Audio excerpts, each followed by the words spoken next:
Of a historic magnitude. We inherited a deficit larger than any since the Great Recession.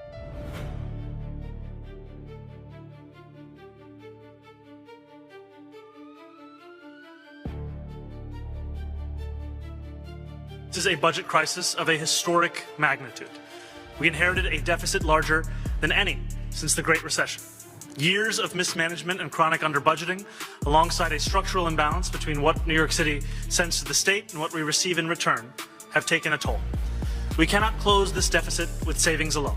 We need new revenue, and we need a structural reset in our relationship with the state. That is the only way to meet our legal obligation to pass a balanced budget, and to do so without imposing a financial burden onto the backs of working people. I'm glad to partner with Speaker Menon as we call upon Albany and deliver a balanced budget.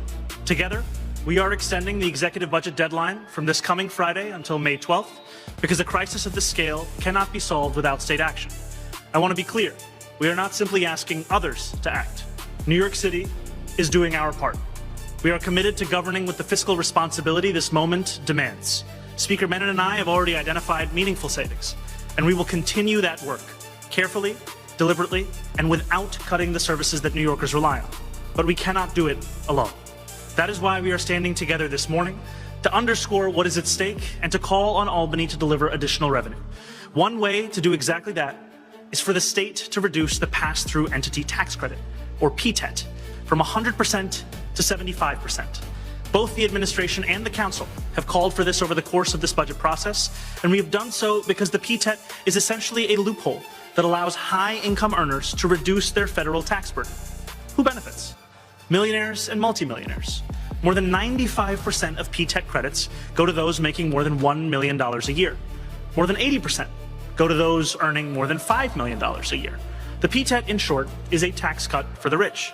We are not calling to eliminate the credit. We are rather asking the state for a modest reduction from 100% to 75%. That change alone will generate nearly $1 billion in additional revenue. Revenue we can invest in the buses that carry New Yorkers to work, the public schools that educate our children, the public parks and beaches where we spend our summers. And Speaker Menon and I will work with our partners in Albany to address the imbalance that has long characterized the relationship between our city and our state. New York City generates more than 55% of state revenue, but receives less than 42% in return. That gap is not sustainable. And if we fail to close it, crises like these will become a routine occurrence. I will end with this. The scale of this crisis is clear, but so too is the path forward.